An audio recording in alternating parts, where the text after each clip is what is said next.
talk to me here, because when we talk about supplements these days, there's a million out there. Oh, You can there's walk into the a NutriShop or bajillion. whatever, and Yeah. you have like 8,000 different options, right? Yeah. Now, one thing that you have pointed out in a previous episode or two is talking about getting some blood work done, right? Because that tells you a Yes. lot about your body, your system, and how everything's running, right? Under the hood. Yeah. So Think of it like a car. What's happening under the hood? Yep. I'm assuming that's one of the points that you're gonna make here, but, Yeah. how did you go about finding the supplements that you wanted in the daily basis? And was it based off how you were feeling or how you wanted to feel, or was Great. it more based on like, the blood work, based on, like, uh, research and, like, "Oh, they say this is the best thing now." Gotcha. So great question.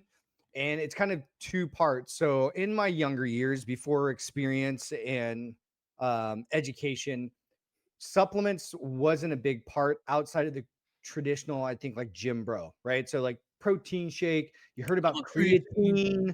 maybe a pre-workout, maybe some electrolytes. And this was like high school era where I didn't really do research, but since my other friends were taking it, might as well take it.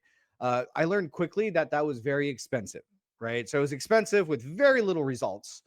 And as I matured and I became a coach and started working with people, it's kind of there's like tiers. So the first tier would be like most people don't need a supplement. They don't need, and I use supplement outside of medication, right? Medication's like a doctor saying, "Hey, you need to take this." Supplements like, "Oh, I heard this trend on TikTok and I think I should take it." Like, well, probably not. So with that, first things first is like if you're eating whole foods, you're going to get a huge brushstroke of everything you need as far as macronutrients, micronutrients in your body. So as long as you're eating good food, that's fine. Now I put Good an point. yeah, so I put an asterisk next to that though. So when would supplements come in handy?